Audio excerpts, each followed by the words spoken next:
puji syukur kita panjatkan kehadiran Allah Subhanahu wa Ta'ala, karena dengan limpahan rahmat dan ridhonya kita bisa dipertemukan pada pagi hari ini, tentunya dalam keadaan sehat dan tentunya semangat. Amin. Selawat serta salam tak lupa kita panjatkan juga kepada junjungan kita Nabi besar Muhammad Sallallahu Alaihi Wasallam. Semoga kita nanti dapat mendapatkan syafaatnya di hari akhir. Amin. Yang saya hormati Kepala Sekolah beserta Dewan Guru SDN 2 Puyung. Pertama-tama saya selaku MC mengucapkan terima kasih kepada Bapak dan Ibu Guru karena telah menyempatkan diri untuk hadir pada hari ini, hari Sabtu tanggal 24 Agustus 2024 dalam acara diseminasi penyebaran budaya positif oleh Bapak Sadrin Hidayat CGP kita. Sebelumnya untuk lebih berkahnya acara pada pagi hari ini, marilah kita buka dengan sama-sama membaca basmalah. Saya akan membacakan susunan acara kita pada pagi hari ini, yaitu acara pertama kita pembukaan, dan selanjutnya yang kedua yaitu menyanyikan lagu Indonesia Raya, yang ketiga sambutan dari kepala sekolah atau yang mewakili, karena kebetulan hari ini Bapak Kepala Sekolah kita berhalangan hadir karena ada acara yang mendadak, jadi diwakilkan kepada Ibu Guru Senior kita, Ibu Asri SPD. Dan acara yang ketiga nantinya adalah acara inti, yaitu diseminasi penyebaran budaya positif yang akan disampaikan oleh CGP kita Bapak Sadrin Hidayat. Dan acara yang terakhir yaitu penutup. Kita langsung saja ke acara yang pertama, yaitu pembukaan. Mari kita sama-sama membuka acara ini dengan sama-sama membaca basmalah untuk yang kedua kali. Bismillahirrahmanirrahim. Selanjutnya menyanyikan lagu Indonesia Raya. Dimohon Bapak dan Ibu Guru dimohon berdiri sejenak.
Terima kasih. Bapak dan Ibu Guru dipersilakan duduk kembali.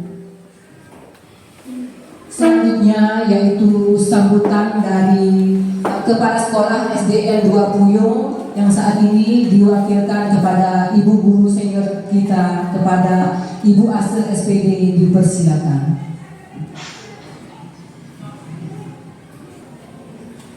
Bismillahirrahmanirrahim. Assalamualaikum warahmatullahi wabarakatuh. Waalaikumsalam warahmatullahi wabarakatuh. Selamat siang. Siang. terima kasih kami ucapkan kepada Bapak Sarwin Hidayat selaku CGP pada hari ini, yaitu hari Sabtu tanggal 24 Agustus 2024, di mana pada hari ini juga Pak Sarwin Hidayat akan mengadakan diseminasi budaya positif. Mudah-mudahan untuk kedepannya nanti Pak Sarwin Hidayat akan lebih membimbing para guru-guru walaupun dan murid-muridnya supaya kedepannya lebih meningkat lagi, baik dalam segi mengajarnya ataupun dalam membimbing siswa-siswanya. Demikian yang saya sampaikan. Wassalamualaikum warahmatullahi wabarakatuh. Terima kasih Ibu atas wejangannya ya untuk CGP kita, mengajak kita untuk bersama bergerak, ini Pak Win ya, bergerak bersama untuk sekolah yang lebih maju ya. Langsung saja kita ke acara inti, yaitu diseminasi budaya positif yang akan disampaikan oleh CGP kita Bapak Sarwin Hidayat. Seperti apa diseminasi budaya positif itu? Mari kita sama simak pemaparan dari CGP kita kepada Bapak Sarwin Hidayat SPD. Dipersilakan. Izin Bu, kerja. Baik, bismillahirrahmanirrahim. Assalamualaikum warahmatullahi taala wabarakatuh. Alhamdulillahirabbil alamin. Nahmaduhu wa nasta'inuhu wa nastaghfiruhu wa na'udzu billahi min shururi anfusina wa min sayyiati a'malina may yahdihillahu fala mudilla lahu wa may yudlil fala hadiya lahu. Asyhadu an la ilaha illallah wa la syarika lahu wa asyhadu anna Muhammadan abduhu wa rasuluhu la nabiyya ba'dahu amma ba'du. Yang sama-sama kami hormati dan kami muliakan Kepala Sekolah SDN Bapuyung, kemudian Bapak Ibu guru hebat SDN Bapuyung. Alhamdulillah, pertama-tama marilah kita menjadikan puji dan puji syukur kita atas Allah Subhanahu wa taala karena pada siang hari ini, hari Sabtu tanggal 24 Agustus tahun 2024, kita bisa berkumpul di sini dalam agenda diseminasi budaya positif. Yang ini merupakan salah satu tugas dan kewajiban saya dalam program pendidikan guru penggerak angkatan 11 ini. Bagaimana ini kita memberikan pemahaman betul bagi rekan sejawat kita di sekolah kita yang kemungkinan dan terus kita coba akan kita laksanakan nanti bagaimana impian sekolah kita pada kedepannya dalam tanaman budaya positif. Kedua kalinya salawat beserta salam dan hingga kita layangkan ke baginda Allah Nabi kita Muhammad Sallallahu Alaihi Wasallam, para sahabat. Semoga yang nanti kita semua mendapatkan sahabat yang akhir, amin amin ya rabbal alamin. Oke, semangat pagi. Nah, jadi walaupun agak siang kita tetap semangat pagi ya, gimana ya? Tadi Bapak. Baik, Bapak Ibu guru yang saya berbahagia, pada kesempatan ini izinkan saya akan mendiseminasi budaya positif. Yang hari ini tentunya bukan saya akan menggurui, tidak, tapi kita mengajak saya pribadi sendiri dan kita semua rekan-rekan bagaimana sebenarnya idealnya budaya positif. Yang tentu nanti di dalamnya kita akan mencoba mulai dari diri kita pribadi mungkin, kemudian kita melihat ke skop yang lebih kecil di kelas kita, kemudian baru ke lingkungan kita dan skop yang secara luas secara sekolah kita. Baik, the next group. Pertanyaan saya sebelum kita masuk materi, apakah Bapak Ibu setuju? Yang pertama, pemberian hukuman dapat mendisiplinkan siswa. Setuju. Apa yang setuju katakan? Satu orang, oke, setuju. Yang kedua, pemberian hadiah meningkatkan prestasi siswa. Siapa yang setuju? Oke. Yang ketiga, guru harus mampu memberikan solusi untuk setiap siswa yang bermasalah. Siapa yang setuju? Oh, luar biasa. Yang keempat, guru berperan sebagai teman bagi siswa. Setuju apa tidak? Oh, luar biasa. Jadi ini nanti kita akan dapatkan materi-materi ini sehingga di mana kita menempatkan itu semua, kemudian hukuman, hadiah, kemudian solusi dan berperan sebagai teman juga dalam kondisi tertentu dan mana juga yang terbaik nanti dalam penerapan budaya positif. The next. Oke. Bapak Ibu guru hebat. Jadi apa itu budaya positif? Jadi budaya positif itu merupakan positive mindset, ya. Jadi perwujudan dari nilai-nilai atau keyakinan universal yang diterapkan sekolah. Pertanyaan kita, nilai-nilai atau keyakinan universal itu seperti apa sebenarnya? Apa nilai sebenarnya? Contoh nilai-nilai atau keyakinan universal? Contohnya misalnya disiplin. Apa juga? Rasa anak bertanggung jawab, jujur. Dan itu coba kita nanti menerapkan nilai-nilai itu dalam budaya positif dalam kegiatan-kegiatan sehari-hari, baik itu di kelas ataupun di luar kelas atau di sekolah. Oke, next.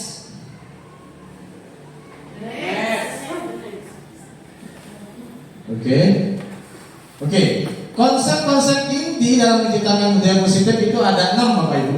Yang pertama adalah disiplin positif, motivasi perilaku manusia, keyakinan kelas atau sekolah, kebutuhan dasar manusia, posisi kontrol seorang guru, dan yang terakhir adalah segitiga institusi. Pertanyaan saya adalah, dari ke-6 macam model ini, manakah yang kira-kira menurut asing bagi Bapak Ibu? Segitiga institusi. Jadi segitiga institusi yang kiranya ini asing bagi kita secara pemahaman diksinya. Nanti ini akan coba kita gali nanti dan kita akan temukan nanti jawaban-jawaban dari yang ini. Oke, baik, next. Nah, sekarang saya akan punya game. Gamenya adalah cobalah buka. Anda dan teman Anda akan melakukan kegiatan cobalah buka. Anda adalah A. Tugas Anda adalah mengepalkan salah satu tangan Anda. Coba Anda bayangkan bahwa Anda menyimpan sesuatu yang sangat berharga di kepala tangan Anda, dan Anda perlu menjaga benda tersebut sekuat tenaga karena begitu pentingnya bagi kehidupan Anda. Tugas B adalah rekan Anda yang di sebelah mencoba dengan segala cara untuk buka kepala tangan Anda.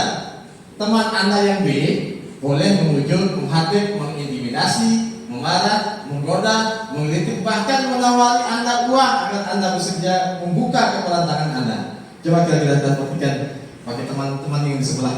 Coba, bisa benar? Coba kira-kira mau tak buka? Mau tak buka? Entah mau disogok, mau dihujat, mau dihantu, bisa nggak kira-kira? Bisa? Oke, baik. Oke, baik Bapak Ibu. Oke, sudah ya. Jadi apa yang bisa kita simpulkan di sini? Ternyata siapa yang mengontrol kita semua tadi itu? Diri kita apa orang lain? Diri sendiri. Jadi itulah nanti sebenarnya apa namanya, disiplin itu adalah kalau kontrolnya adalah diri kita sendiri, bukan orang lain. Ya, baik begitu. Next. Baik, ada pergeseran paradigma dan teori kontrol Bapak Ibu. Yang pertama adalah ilusi guru mengontrol murid.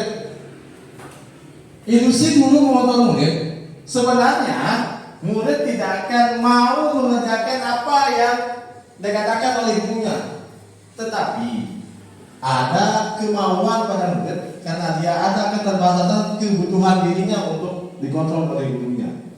Pada idealnya adalah guru tidak bisa mengontrol muridnya, tetapi murid merasa dirinya pada saat itu adalah sedang membutuhkan kontrol seorang guru sebenarnya.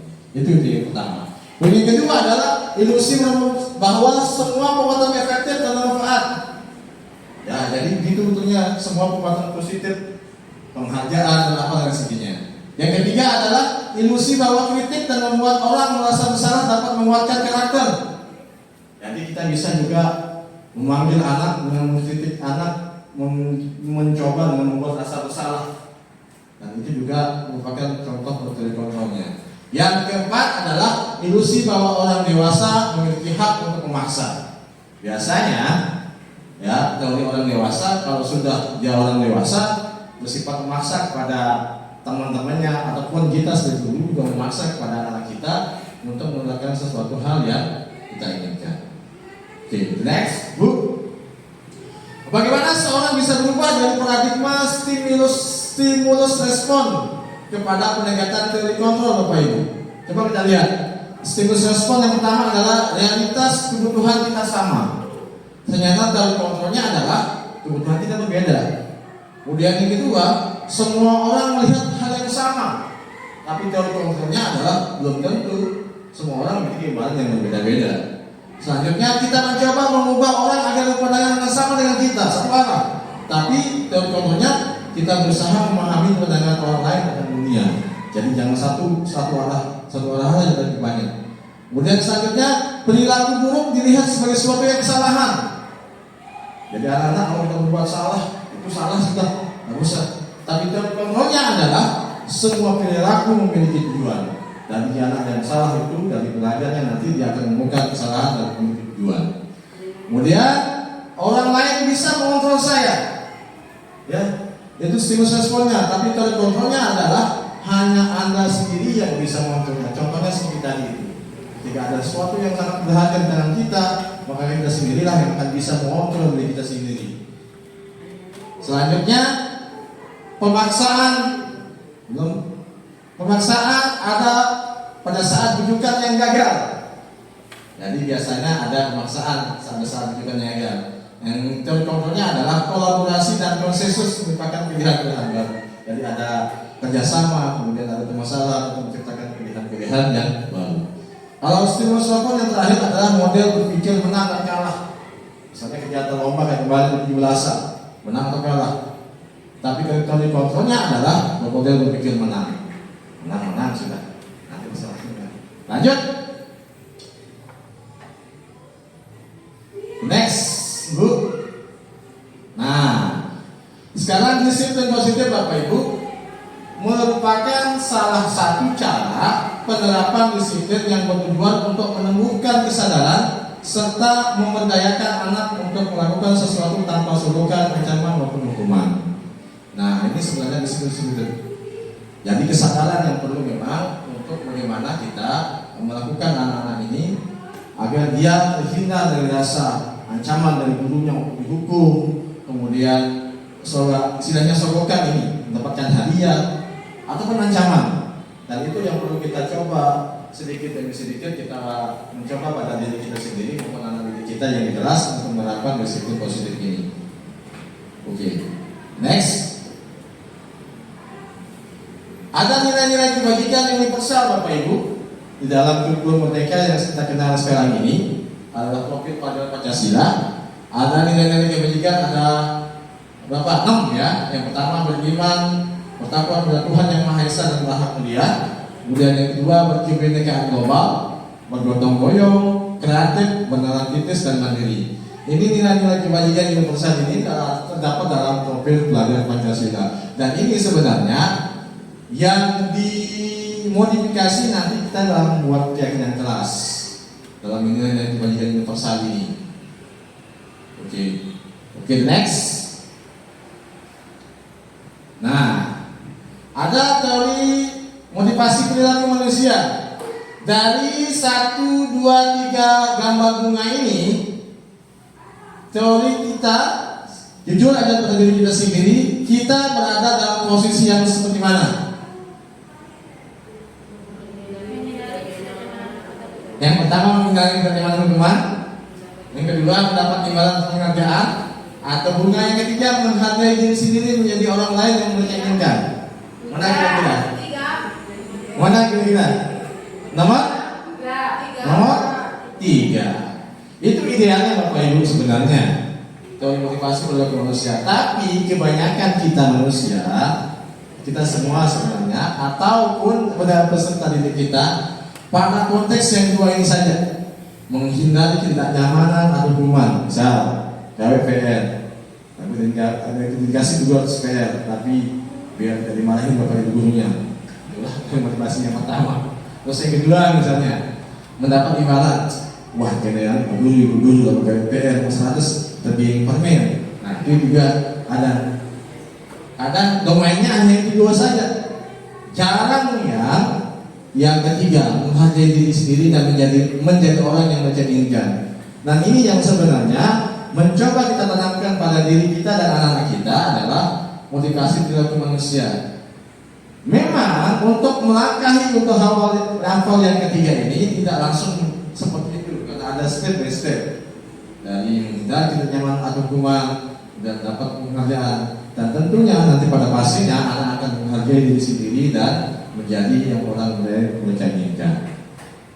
Dan itu tugas kita Bapak Ibu, bagaimana teori motivasi perilaku manusia ini mencoba kita sama-sama kita laksanakan, mencoba anak-anak menganalisis kemauan anak-anak, motivasi anak-anak, sehingga kita dorong anak-anak nanti agar bisa menghargai dirinya dan menjadi orang yang mereka inginkan.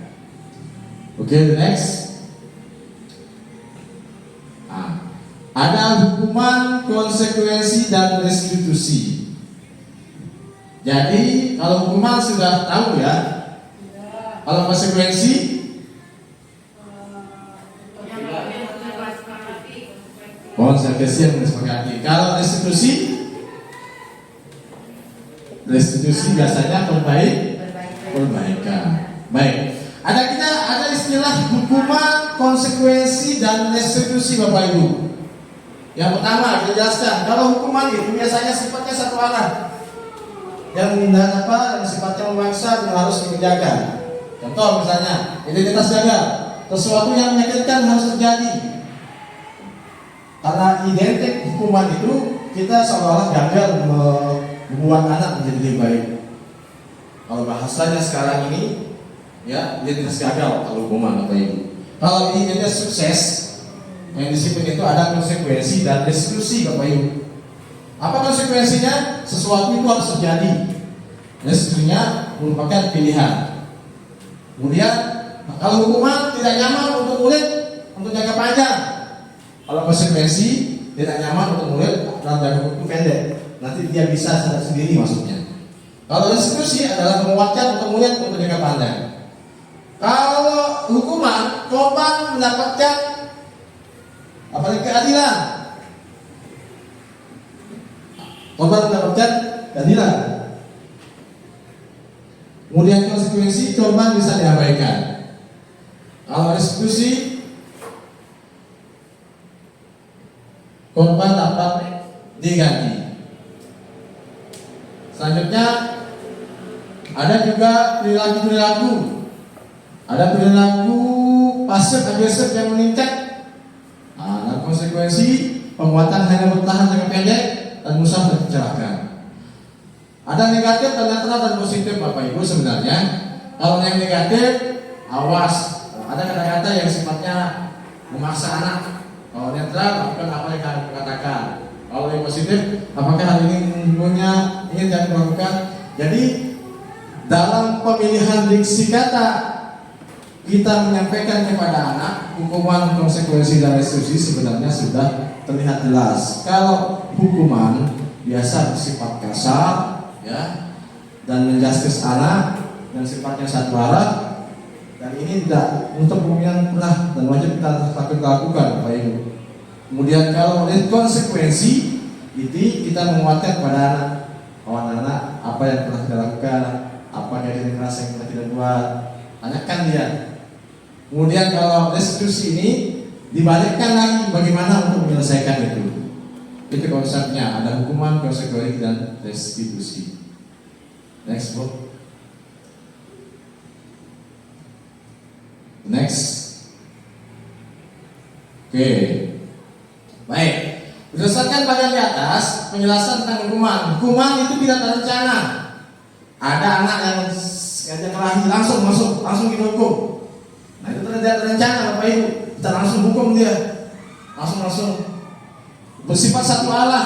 Bisa hukuman fisik, psikis, kata-kata atau kasar. Itu bedanya.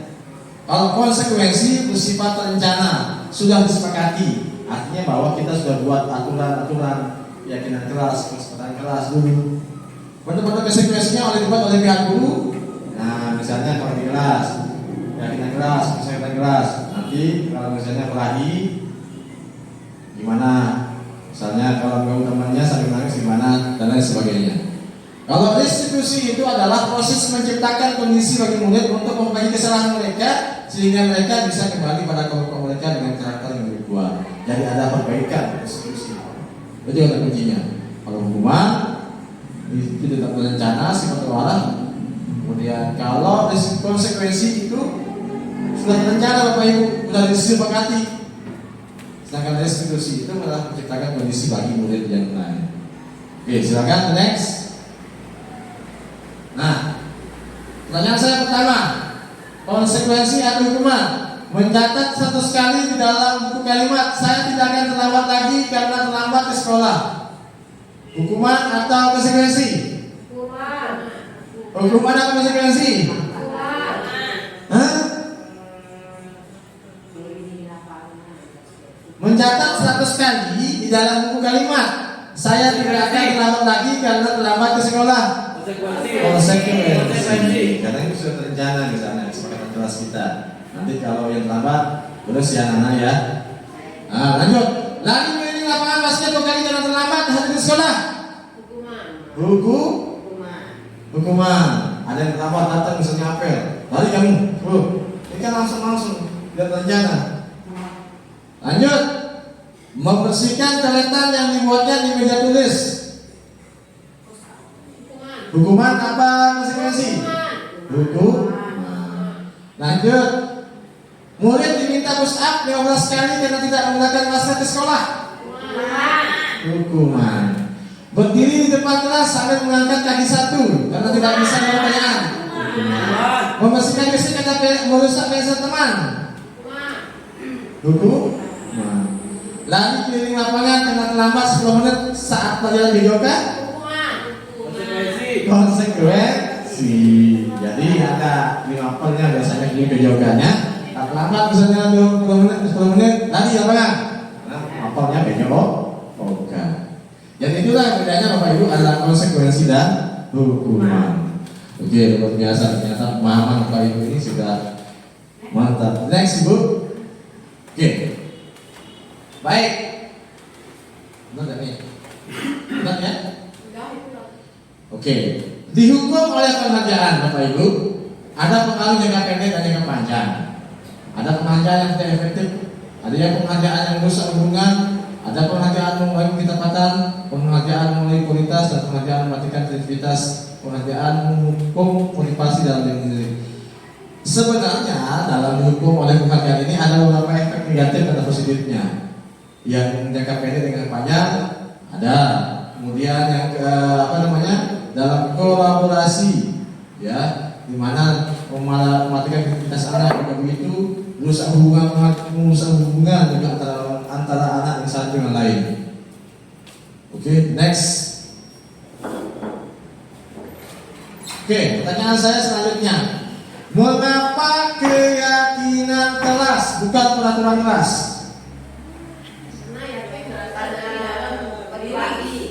Apa?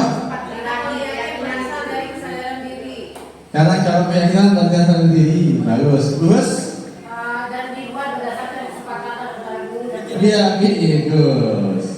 Jadi sudah ada kata kuncinya ada 2. Berasal di dalam diri, kemudian dibuat bersama siswa dan murid. Kalau peraturan kelas itu sifatnya satu arah, dibuat oleh guru atau sekolah.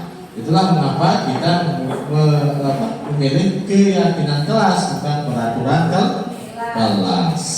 Oke, next. Oke. Di dalam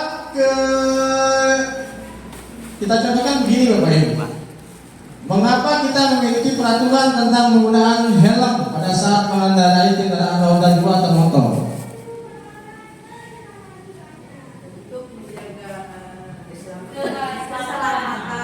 Keselamatan. Itu peraturan sebenarnya, ya. Tapi kalau kita keyakini itu sebenarnya adalah menjaga keselamatan. Jadi aturan ini sebenarnya bisa dikaitkan dengan keyakinan yang disebut nilai universalnya adalah menjaga keselamatan. Lanjut yang kedua, Mengapa kita memiliki peraturan tentang penggunaan masker dan mencuci tangan setiap saat? Pada misalnya pada COVID, Mencegah. itu sebenarnya untuk menjaga kesehatan. Itulah nilai universal sebenarnya, keyakinan. Itulah bedanya tadi. Kalau peraturan itu bersifatnya begitu, tapi kalau kita sudah yakini, sudah yakini bahwa tanpa ada aturan ini, ya, kita menjaga keselamatan, menjaga kesehatan tanpa ada aturan, pasti kita akan laksanakan. Itulah bedanya kalau peraturan dan keyakinan. Kalau udah yakin, tidak perlu ada aturan sebenarnya. Ini kan ada aturan. Misalnya kita mau keluar ke trayek apa, kita takut helm itu ada polisi atau untuk menjaga keselamatan. Dua-duanya. Tapi yang dominan itu biasanya maka ada polisi. Ada aturan sebenarnya, tapi pada substansinya adalah kita menjaga keselamatan. Sama juga ini memakai masker dan mencuci tangan pada masa COVID misalnya dulu kita takut dulu, memang kita yakini untuk menjaga kesehatan. Baik, Bapak Ibu, kita next. Yang pertama, keyakinan kelas dibuat berdasarkan kesepakatan antara guru dengan siswa yang bersifat universal. Ya, keyakinan kelas. Kalau peraturan biasanya dibuat oleh guru dan bersifat satu arah. Keyakinan guru doang, Pak. Kalau peraturan, kalau keyakinan kelas, anak-anak kita aja. Kita garis tahu dulu nilai-nilai kebajikan seperti apa, menjaga keselamatan, menjaga kesehatan, bertanggung jawab, jujur, mandiri, saling menghormati. Nah, barulah anak-anak juga jangan apa yang negatif-negatifnya kemudian kita bahas, yang tidak jelas kita sepakati. Oke, the next, Bu. Oke, prosedur pembuatan keyakinan kelas atau sekolah Bapak Ibu. Yang pertama adalah mempersilakan kepada sekolah atau siswa kita untuk mencurahkan ide tentang peraturan yang akan disepakati. Yang kedua, mencatat semua kegiatan. Yang ketiga, mengganti kalimat negatif menjadi kalimat positif. Yang keempat, tinjau kembali curahan pendapat yang terkumpul dan susun menjadi suatu keyakinan kelas atau sekolah. Yang selanjutnya, tinjau ulang keyakinan tersebut tersusun menjadi 3-7 keyakinan, nggak usah banyak. Yang terakhir, meninjau dan menyetujui dan menandatangani kelas menjadi tempeng di kelas. Jadi begitu. Jadi Bapak Ibu kita coba sama-sama. Tadi sudah saya buat, bisa dimulai sebentar aja Bu.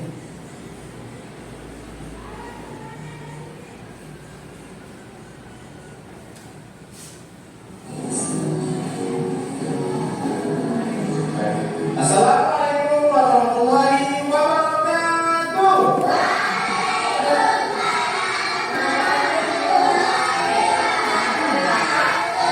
Kok mirip, Pak?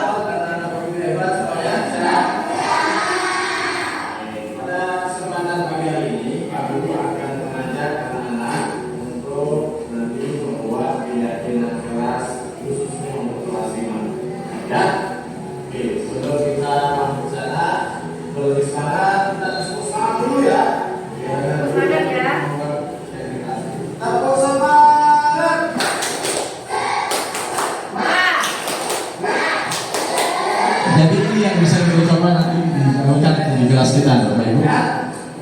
Pak Guru ini tanya, tahu nggak maksudnya keyakinan kelas?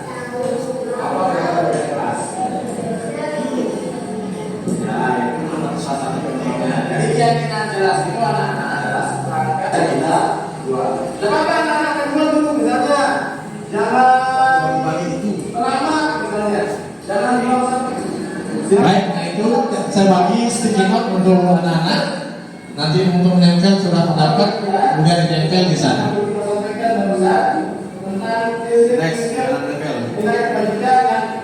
nah itu anak-anak sudah ngantri mengirimkan surat pendapatnya ya.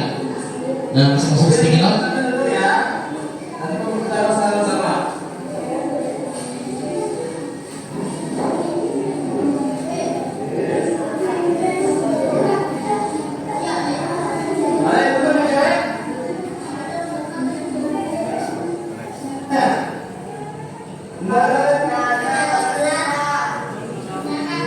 Melaksanakan tugas dan diwajib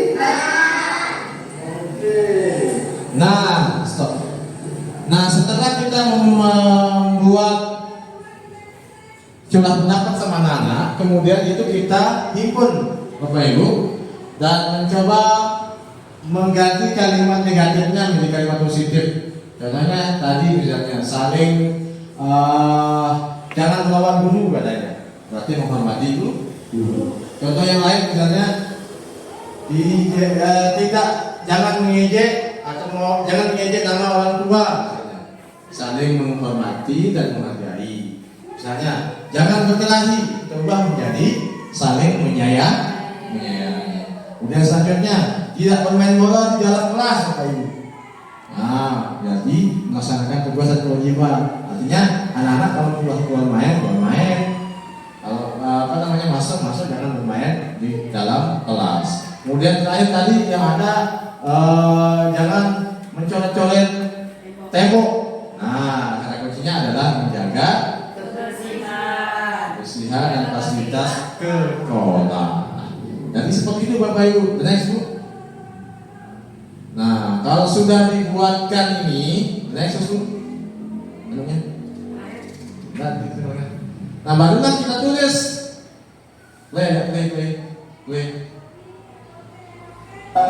Barulah kita tulis dari jumlah pendapat anak-anak mengubah menjadi kalimat negatif menjadi positif, barulah kita himpun menjadi keyakinan kelas yang 3 sampai 7 aja.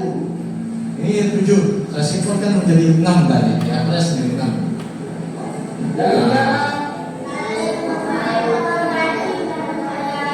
Saling menghormati, menghargai, dan menyayangi. Yang keempat, melaksanakan tugas dan kewajiban.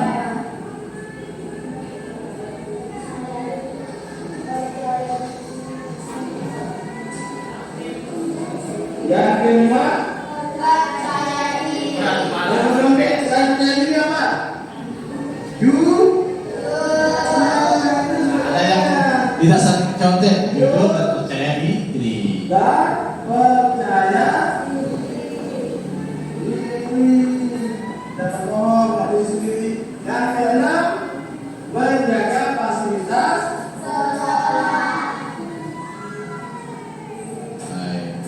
Nah, setelah terbentuk keyakinan kelas seperti ini Bapak Ibu, barulah kita kasih anak-anak itu kalau tidak bisa tanda tangan, dia harus stempel. Nah, saya belum tahu lah, saya mau dari itu. Pertama, mereka berdua. Kedua, menghormati. Next, yang stempelnya. Saling menghormati. Ya. Buat next one. Kalau kita sepakat. Terus next. Nah, masing-masing anak coba langsung menyetujui sebagai kesepakatannya. Nah, gitu. Saran. Nah, buat mana tadi? Ya, tadi.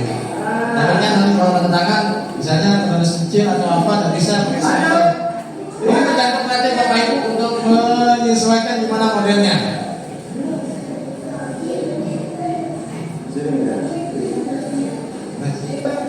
Nah,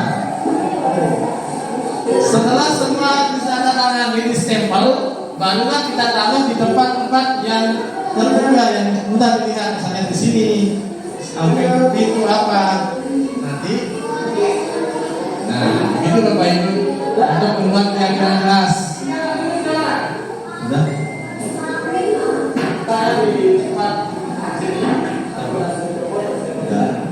Baik, begitu Bapak Ibu ya. Jadi tentang keyakinan kelas, ini prosedurnya seperti itu. Nanti saya sudah siapkan juga Bapak Ibu untuk masing-masing di kelas. Bapak untuk tasnya sudah ada, kemudian stikernya sudah ada. Nanti bisa kita masing-masing, insyaallah juga untuk masing-masing kelas untuk membuatnya.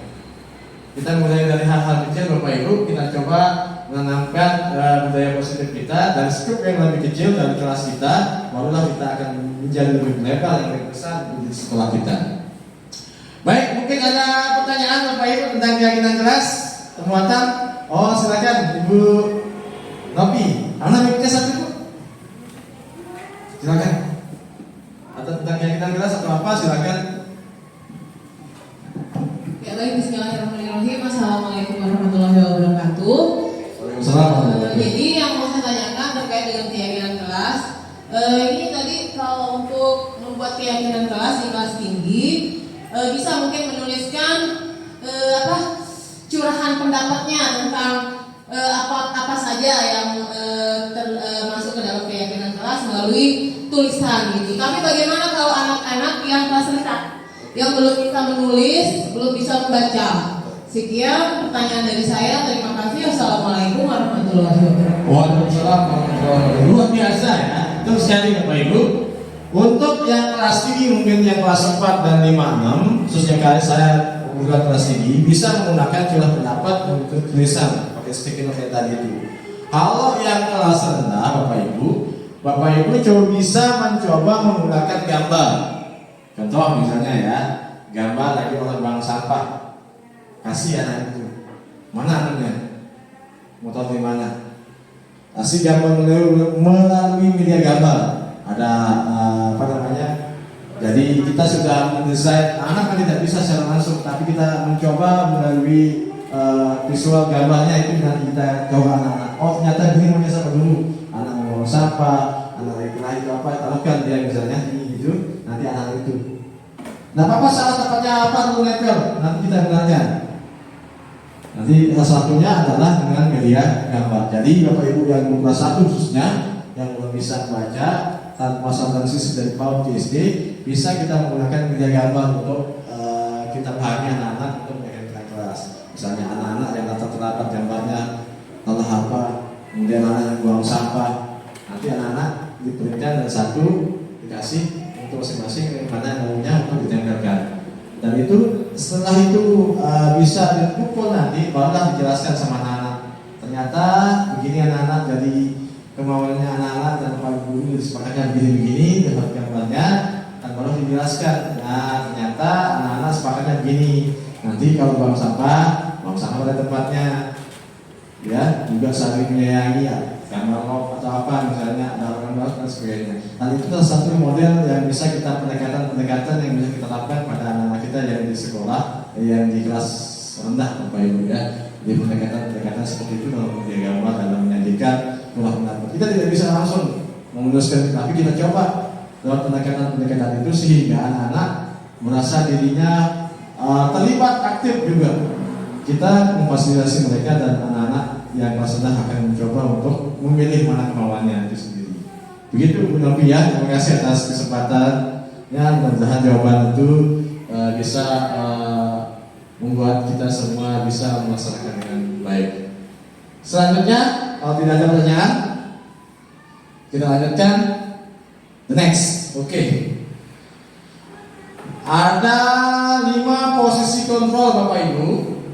Ada penghukum, pembuat merasa bersalah, teman, pemantau, dan manajer. Kira-kira Bapak Ibu akan milih yang seperti mana sebenarnya ini? Mana stikernya tadi Bu?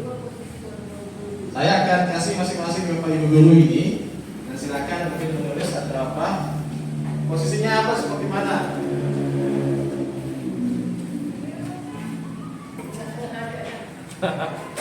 Nanti kita akan tahu sendiri jawabannya lewat video. Tapi sekarang pilih dulu mana maunya. Bebas milih ya Pak ya? Bebas pilih. Mau nomor 1, nomor 2, nomor 3, nomor 4, ataupun nomor 5. 5 posisi kontrol guru. Oke, silakan ditulis. Ini tidak ada yang salah dan tidak ada yang benar Bapak Ibu. Tapi kita mencoba bagaimana kita memahami diri kita sendiri dan sebagaimana idealnya nanti kalau kita sudah paham. Sudah ditulis? Sudah. Oke, kalau sudah kita mari sama kita lihat videonya.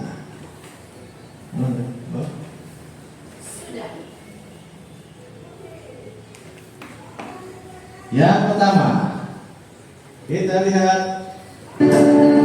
Oke, kita lihat sama-sama.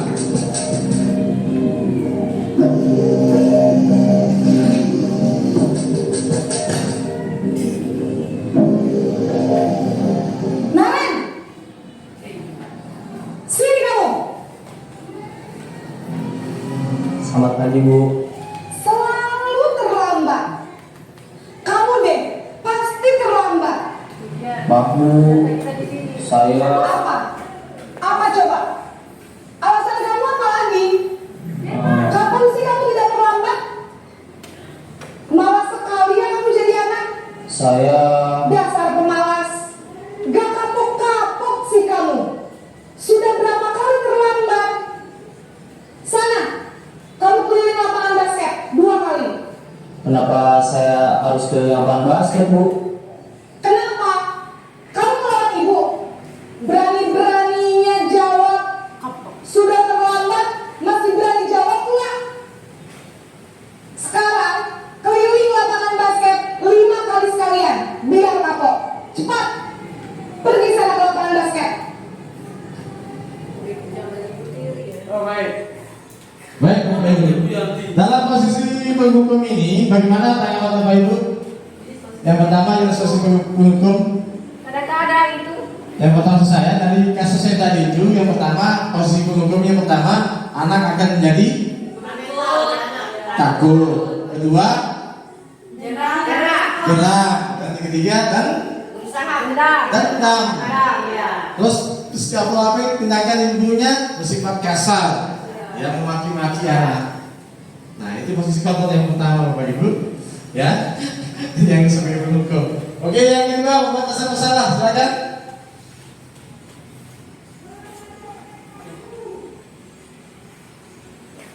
Next.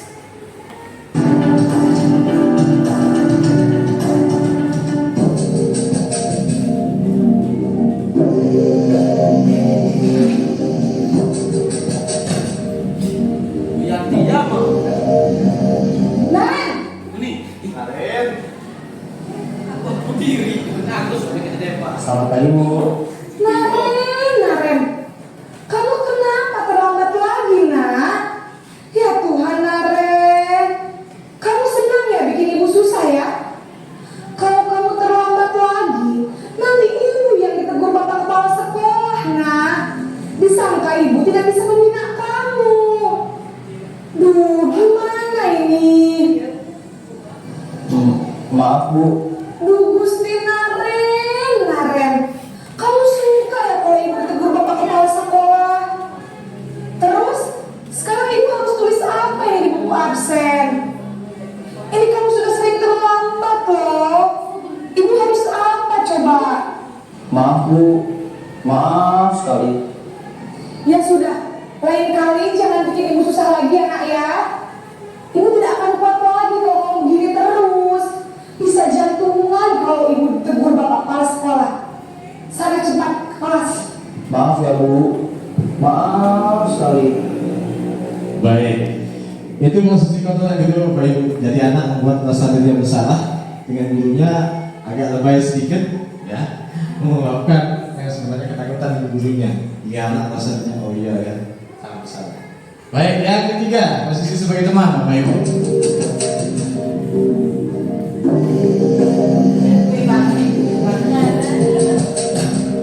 Bro, sini. Naren, Sini, Bro. Selamat pagi, Bu. wah sudah jam berapa ini nak? Terlambat lagi ya sayang. Iya, Bu. Habis ibu saya belum membangunkan saya, Bu. Kamu malah menyalahkan ibu kamu. Kamu bukannya anak yang larinya paling kencang. Kok terlambat sih? Iya, Bu. Saya memang terlambat bangun tadi. Jadi biarpun saya lari kencang, tetap gak kekejar, Bu. Ya sudah sana. Nanti lain kali larinya lebih kencang lagi ya. Biar gak terlambat lagi. Bikin seneng ibu. Demi ibu. Bisa kan? Bisa lah, Bu. Ya sudah sana masuk kelas. Ibu beresin urusan absen kamu. Kamu ini ada-ada saja. Baik, itu posisi yang sebagai teman Bapak Ibu. Jadi ada kita jantungan nanti siswa dibantu sama gurunya. Nah, sifat teman. Oke, lanjut ke posisi pemantau Bapak Ibu. Atau monitor.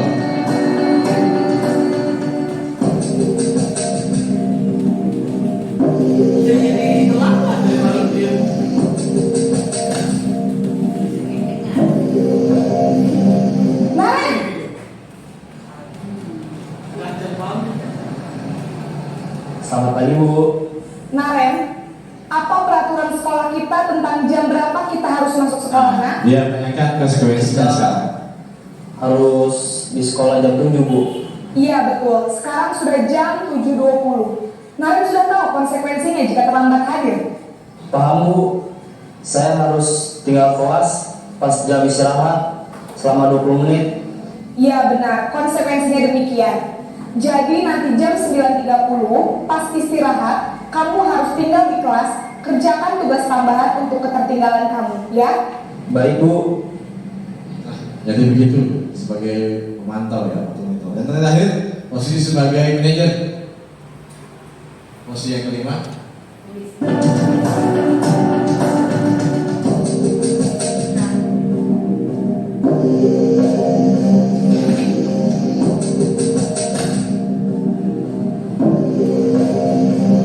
Naren!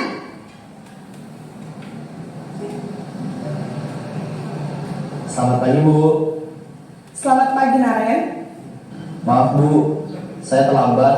Iya, sekolah masuknya jam 7, sekarang sudah jam 7.20. Jadi sekarang bagaimana ini Naren? Maaf Bu, saya lupa setel alarm saya semalam.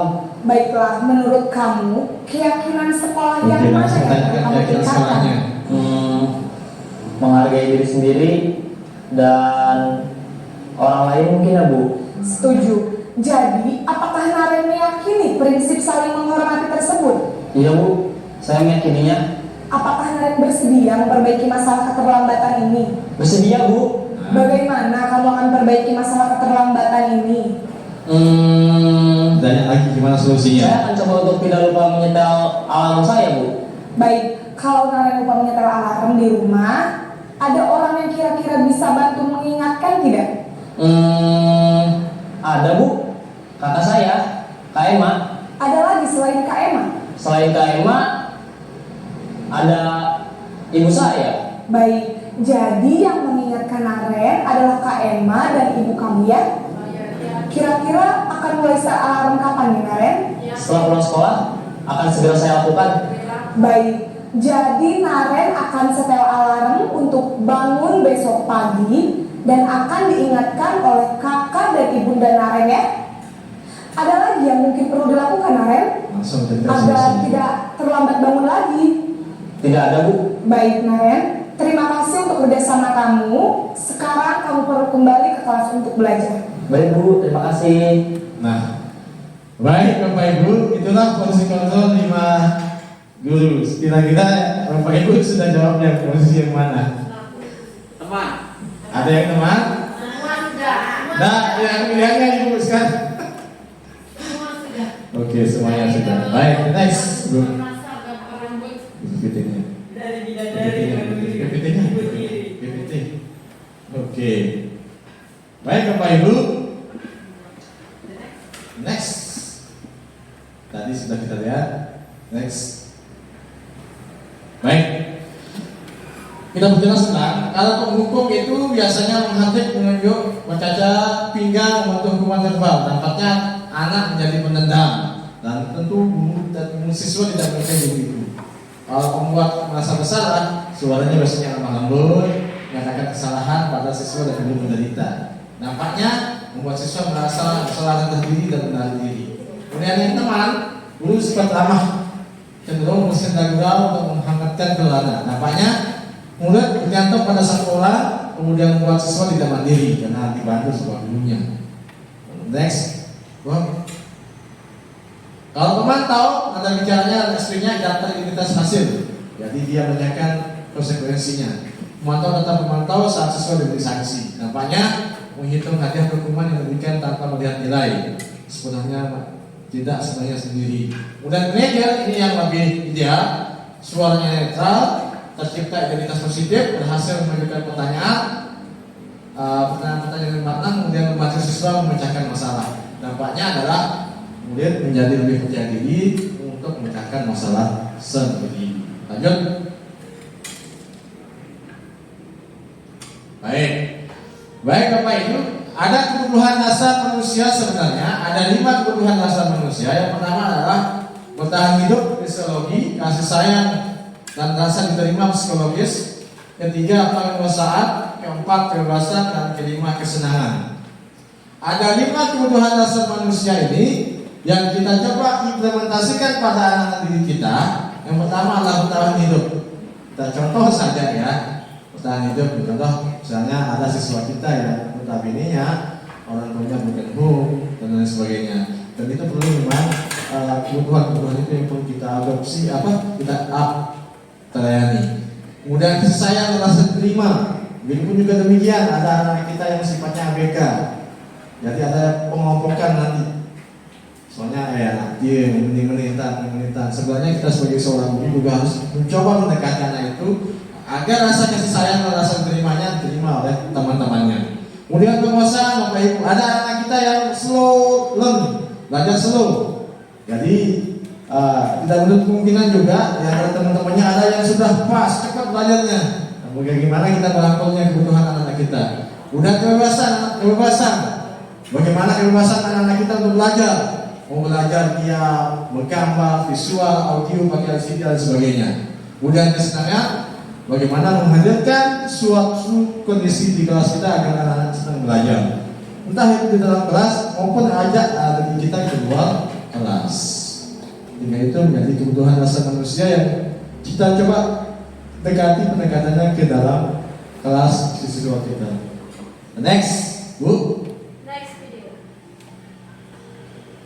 Nah ini, aku senang main-main juga sama dengan ibu. Ibu kejar aku, nah ibu sayang aku. Aku hebat ya bisa jadi ibu kejar aku. Aku bosan belajar mulai terus dalam kelas. Jadi ada ucapan-ucapan atau kalimat-kalimat yang memang sebenarnya dalam kebutuhan dasar manusia itu yang bisa dicoba kita implementasikan di dalam kelas kita.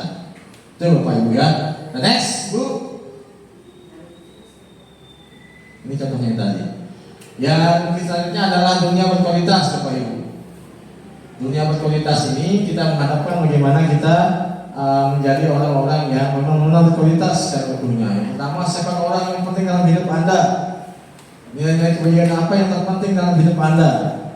Kalau Anda menjadi orang yang ideal, karakter atau sifat apa yang Anda paling inginkan pada diri Anda? Apa pencapaian Anda yang Anda sangat banggakan? Apa pekerjaan ideal bagi Anda?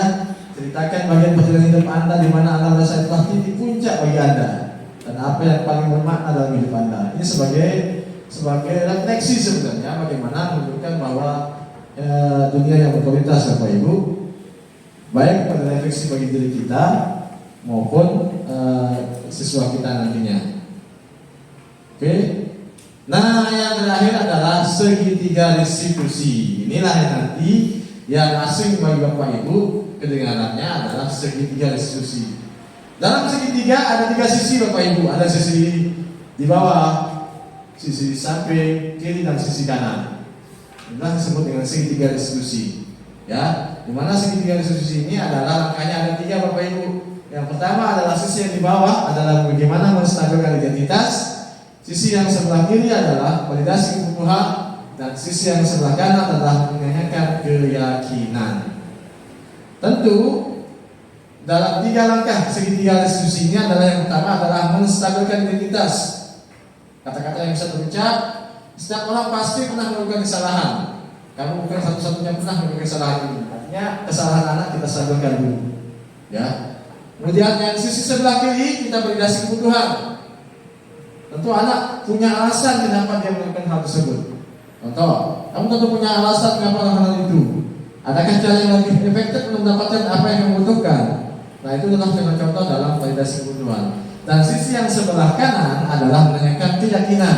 Kita rubah dari yang validasi kebutuhan menjadi keyakinan yang lebih baik. Nilai-nilai apa yang telah kita sepakati, kemudian yang ingin menjadi seperti apa. Nah, itulah dalam model segitiga restitusi. Kita simak videonya sebentar.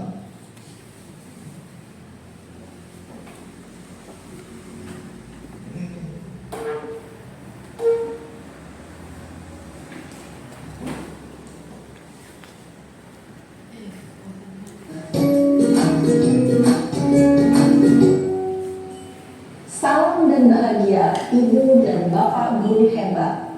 Pada video kali ini kita akan membahas tentang salah satu program disiplin positif yang diterapkan di lingkungan sekolah yang dikenal dengan nama restitusi.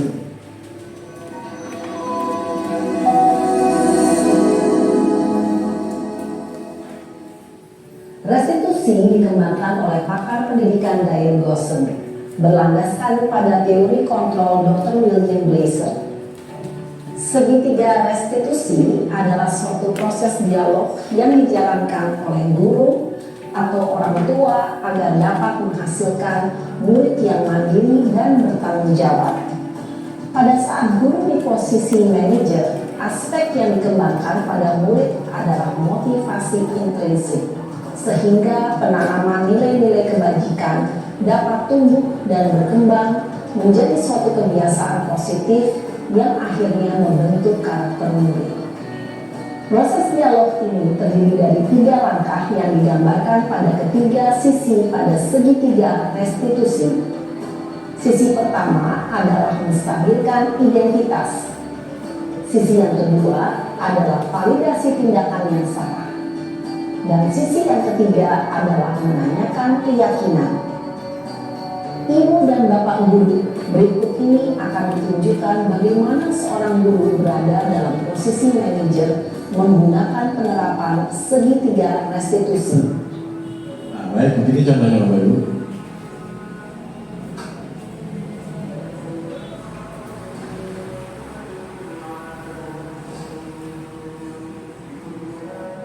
Siang Sarah. Siang Pak. Sudah lama nggak ketemu Sarah? Kenapa hari ini ada di sini? Kesel Pak, kesel banget. Masa aku dikatain tukang fitnah Pak? Ya aku marah lah. Aku baik dikatain Eka di depan kelas. Kesel banget. Oh begitu. Ya pasti kamu marah dan kesal. Bapak juga akan marah apabila ada yang menuduh Bapak seperti itu. Kemudian pada saat itu kamu mau melakukan apa? Ya saya langsung ngatain Eka lah Pak. Kesel banget. Saya bentak-bentak dia depan teman-teman lain. Oh begitu. Pasti kamu melakukan seperti itu karena suatu alasan tertentu kan? Ya, Iya atas lah. tindakan yang Saya salah. biasa aja Pak. Ya saya bela diri lah. Masa saya dituduh tukang fitnah? Ya wajar lah. Mempertahankan harga diri itu sesuatu yang penting buat kamu.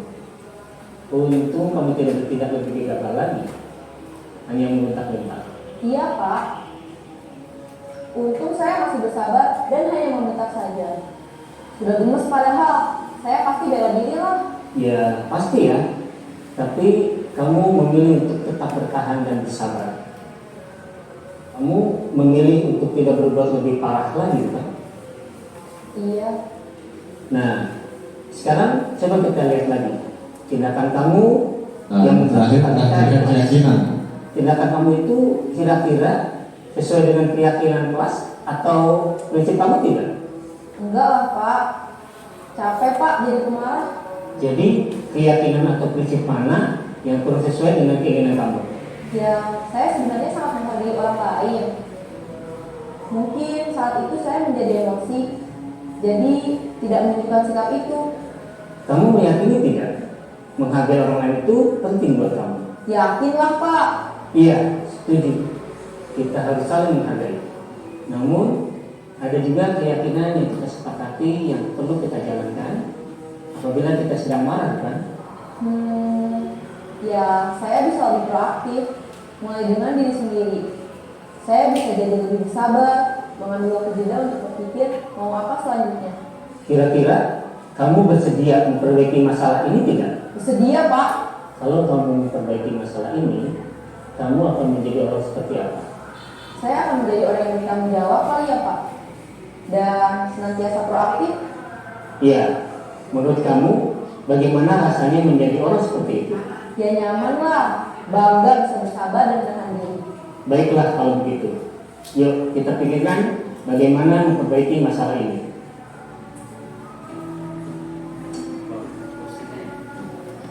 Baik Bapak Ibu, itulah sebenarnya contoh dalam penerapan segitiga diskusi. Jadi menstabilkan identitas, validasi tindakan yang salah, dan terakhir adalah menanyakan keyakinan. Baik, Bapak Ibu, demikianlah diseminasi diapositif yang sudah saya sampaikan. Mudah-mudahan ada manfaatnya. Kita mencoba pada diri kita sendiri dan skop yang lebih kecil di ruang kelas kita. Kemudian rekan kita, sejauh kita, dan kemudian di sekolah kita sehingga nanti pada umumnya kita bisa menjalankannya dengan baik dan maksimal. Baik, terima kasih atas kesempatannya. Sekian dari saya kembalikan ke moderator. Sekian, wassalamualaikum warahmatullahi wabarakatuh. Terima kasih Bapak Sarmi Hidayat atas pemaparannya tentang budaya positif, dan semoga apa yang dipaparkan oleh Bapak CDP kita bermanfaat untuk kita semua dan bisa kita terapkan di sekolah kita demi kemajuan dunia pendidikan kita. Mari kita tutup acara ini dengan sama-sama membaca hamdalah. Mohon saya sendiri mohon maaf apabila ada tutur kata yang tidak berkenan di hati. Wabillahi taufiq wal hidayah. Wassalamualaikum warahmatullahi wabarakatuh.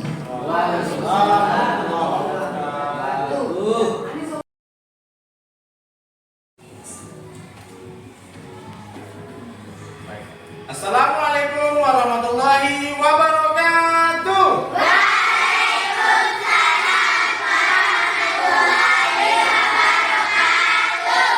Gimana kabar anak-anak Pak Guru hebat semuanya? Sehat? Baik, pada kesempatan pagi hari ini Pak Guru akan mengajak anak-anak untuk nanti membuat keyakinan kelas khususnya untuk kelas 5. Ya. Oke, sebelum kita masuk ke sana, biar lebih semangat, kita tepuk semangat dulu ya. Biar dengar dulu nanti untuk membuat keyakinan kelas 5. Tepuk semangat.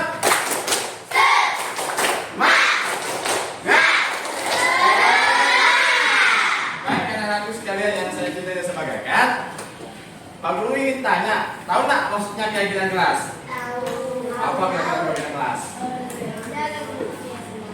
Ya, itu merupakan salah satu contohnya. Jadi keyakinan kelas itu anak-anak adalah seperangkat nilai-nilai kebajikan atau universal yang dibuat oleh anak-anak sebagai murid atau siswa, dan Pak Guru nanti akan kita sepakati bersama. Ya. Nah, di papan Pak Guru sudah ada tempel ini. Ada namanya curah pendapat. Ya, nanti Pak Guru akan kasih pada anak-anak masing-masing sticky note dalam membuat keyakinan kelas. Keyakinan kelas itu seperti apa Pak Guru? Nah, keyakinan kelas itu adalah seperti yang Pak Guru katakan tadi, adalah nilai-nilai kebajikan yang universal. Contohnya rasa menjaga kebersihan. Contohnya nilai kebajikannya seperti itu kan? Kebersihan, jangan buang sampah. Kemudian apa juga yang lain? Menghormati orang lain atau temannya, jangan mengejek. Nah, itulah nanti kita buat keyakinan-keyakinan kelas yang bisa kita terapkan di kelas kita. Mungkin anak-anak sudah punya bayang-bayangan apa nilai-nilai keyakinan kewajiban keyakinan kelas kita yang sifatnya nilai-nilai kebajikan, yang prinsipnya yang universal yang bisa kita buat. Tidak apa-apa anak-anak akan buat dulu, misalnya jangan terlambat misalnya. Jangan buang sampah sembarangan, tidak apa-apa. Bebas anak-anak sekarang mau membuatnya. Oke? Nah, setelah itu anak-anak aku akan kasih ini sticky note, ditempel di sini, tulis di sini, kemudian ditempel di depan. Oke? Mungkin anak-anak sudah punya bayangan masing-masing. Kemudian sekarang tulis yang cowok Pak Guru kasih yang warna biru, kemudian yang cewek Pak Guru tulis yang kuning. Tulisnya di sini ya, nanti tempelnya. Tulisnya di sini, nanti tempel di situ. Silakan ambil pulpennya. Tulisnya di sini, Bang. Di sini tulisnya ya. Silakan. Kemudian yang cewek.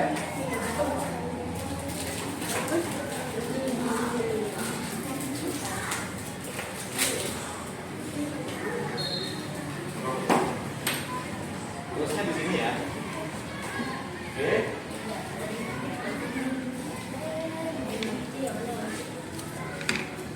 Silakan yang sudah dapat sticky note, catatan itu langsung ditulis.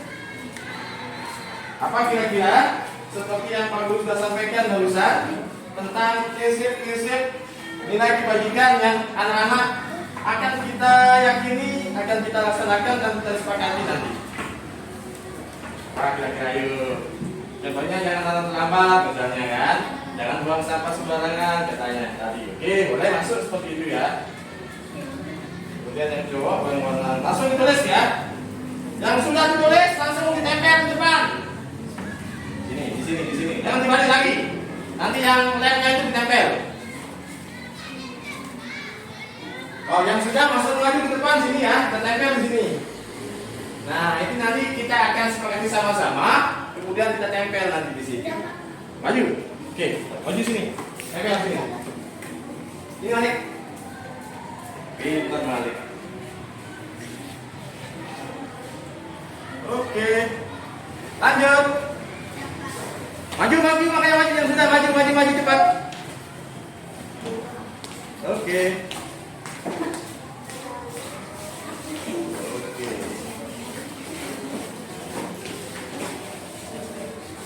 Mana yang cowok?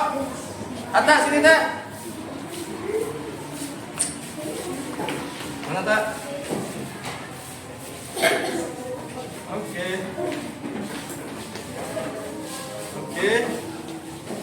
Boleh. Oke. Mana yang cowok? Yang cowok? Biar cantik.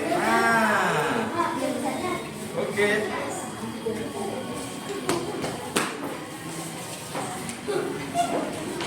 Oke. Mana yang cowok? Iqbal dan teman-teman. Tanun. Galus. Yang sudah? Oke.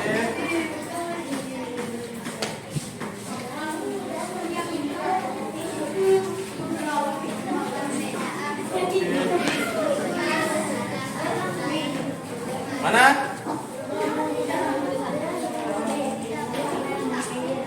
Oke, yang sudah silakan duduk ya. Nanti kita bahas sama-sama.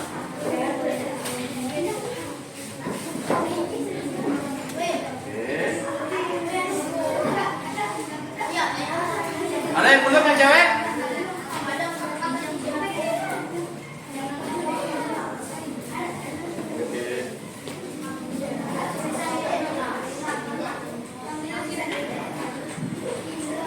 Putra, Satria, siapa yang belum? Asap. Oke.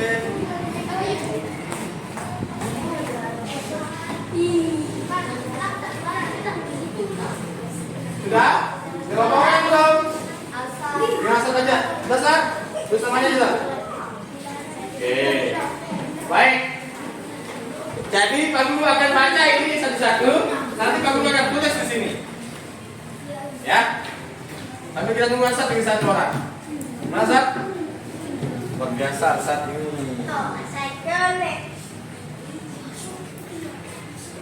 Oke.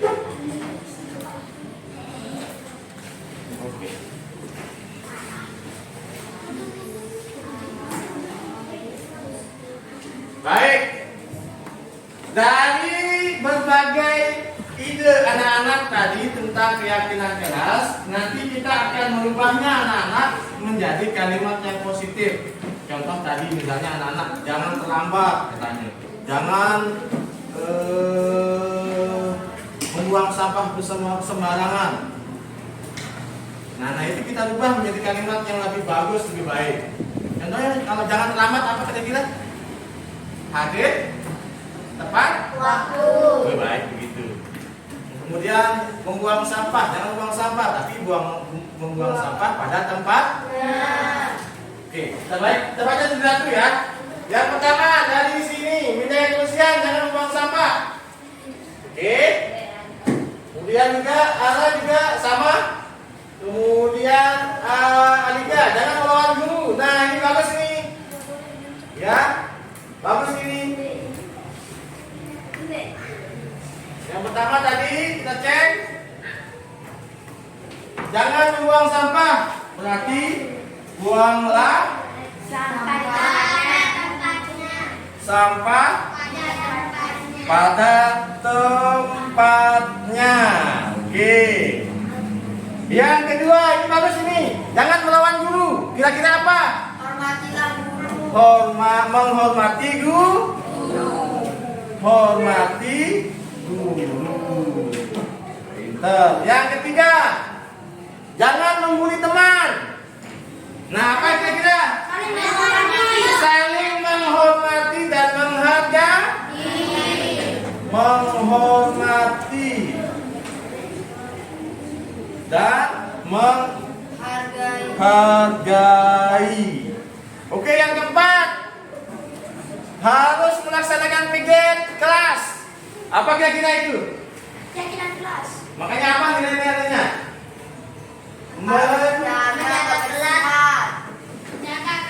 Melaksanakan tugas dan kewajiban. Oke.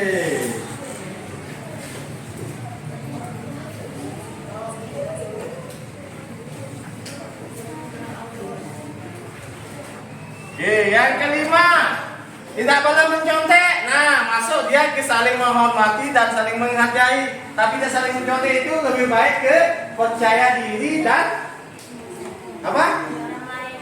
Ya, percaya diri. Oke, yang keenam, apa kira-kira ini? Tidak boleh mengejek nama orang tua, saling menghormati. Masuk ya. Jangan buang sampah sembarangan, sudah masuk anak-anak. Jangan membuang sampah, jangan membuang teman, sudah masuk ini. Tidak boleh mencontek, juga sudah masuk anak-anak. Tidak boleh mengejek orang tua, sudah masuk juga.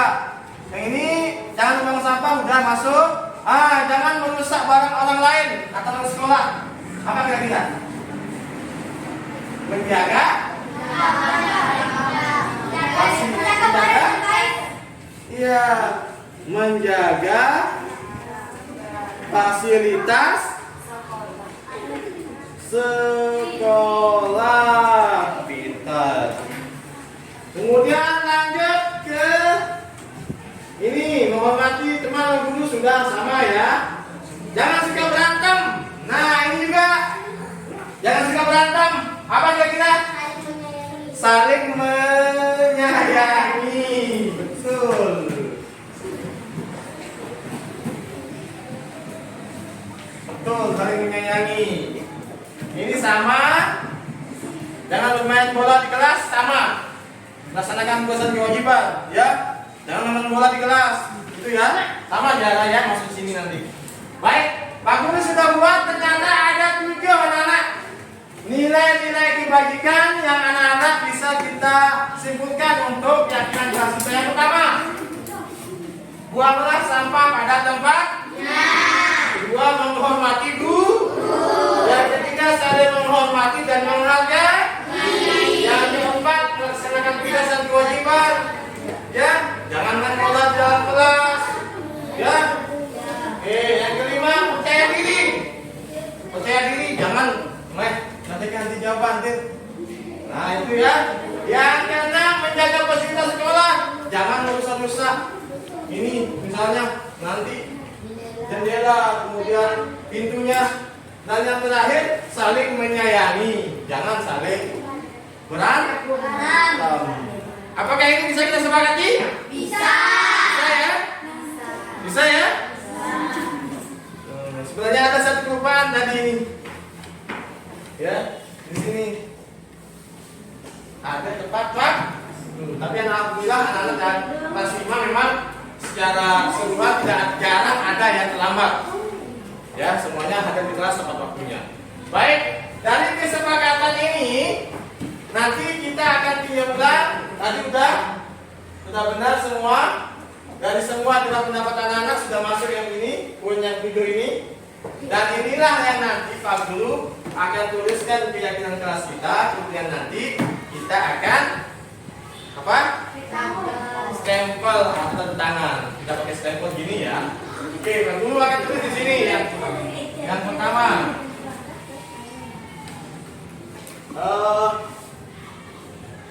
Buanglah sampah pada tempatnya. ya.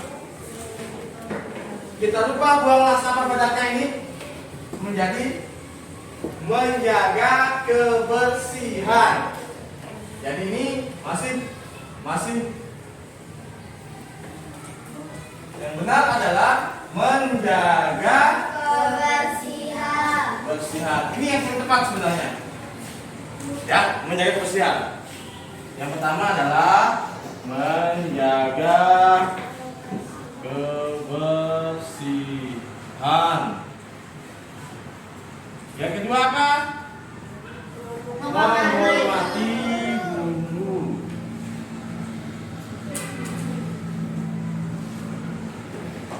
Yang ketiga apa?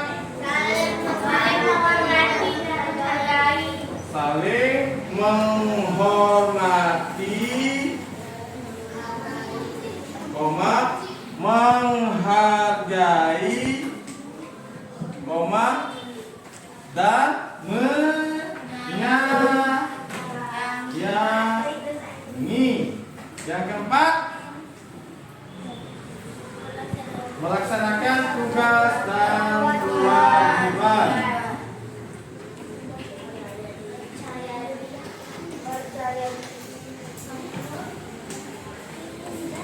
Yang kelima, Percaya diri. yang mencontek selain percaya diri apa? Nah, itu sebenarnya jujur dan percaya diri, tidak berbohong mengenai diri sendiri. Yang keenam, menjaga fasilitas Sekolah.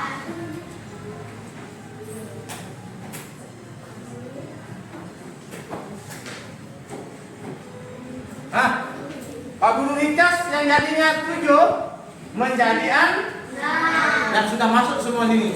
Pertama, menjaga kebersihan. Oke. Kedua, menghormati dulu.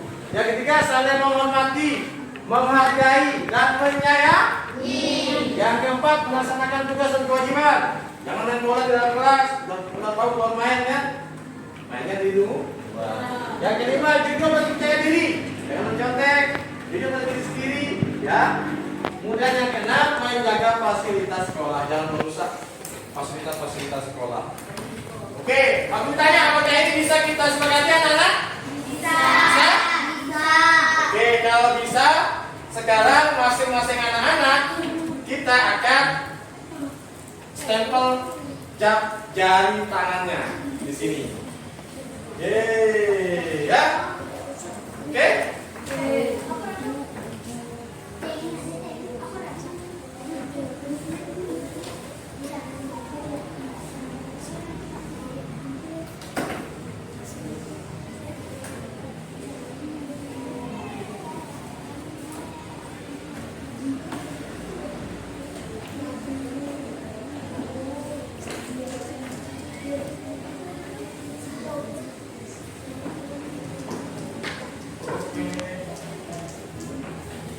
Oke, masing-masing orang akan maju, kemudian kita akan stempel kalau kita sepakat.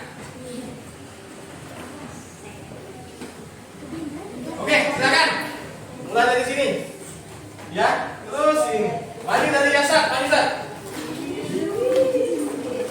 Kita sepakat loh. Kiri apa kanan?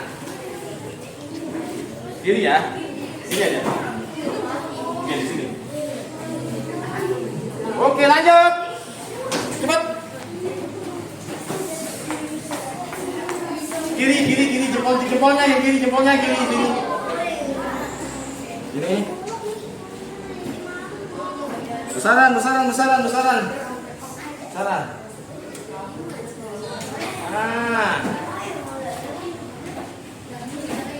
Lanjut. Di belakang, Lutia.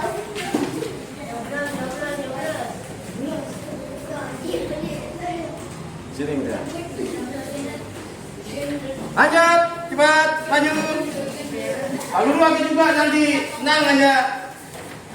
Semuanya kita jadi anak-anak sama Pak Guru. Sini. Lanjut. Maju. Ayo. Maju cepat, maju. Maju Udin. Maju langsung. Ayo. Cepat.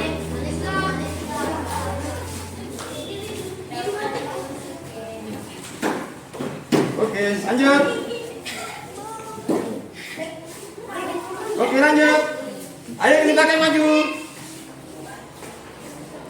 Lanjut. Sini lihat kanan. Lanjut. Ini. Ya. Sini.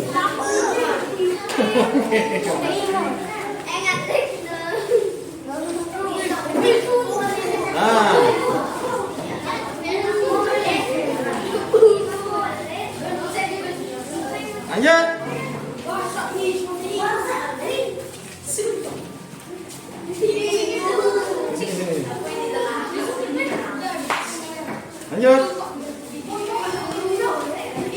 Lanjut. Lanjut.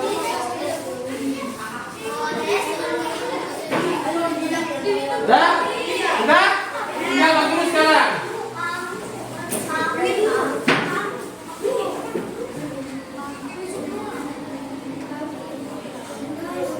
Ya, dan ini Pak Guru tanda tangan ya.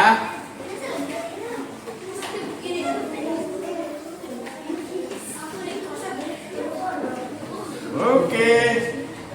Baik, ini setelah kita buat anak-anak, kemudian kita sepakati nanti kita akan tempel di sini. Oke. Baik, pertanyaan Pak Guru sekarang, bagaimana perasaan anak-anak setelah kita membuat keyakinan keras? Senang? Mudah-mudahan rasa kesenangan kita membuat keyakinan keras kita anak-anak, dan kita akan bisa terapkan nanti di sekolah selanjutnya. Baik, setelah ini kita akan tempel nanti di di tempat di sini. Nanti kita suruh copot dan tempel di sana. Baik, demikian untuk kegiatan kita pada pagi hari ini anak-anak. Terima kasih atas kesempatannya. Sekian dari Pak Guru, mohon maaf kalau ada yang kurang berkenan. Ya, tetap semangat kita belajar. Ya, untuk anak-anak semuanya lebih sukses ke depannya. Sekian dari Pak Guru. Assalamualaikum warahmatullahi wabarakatuh.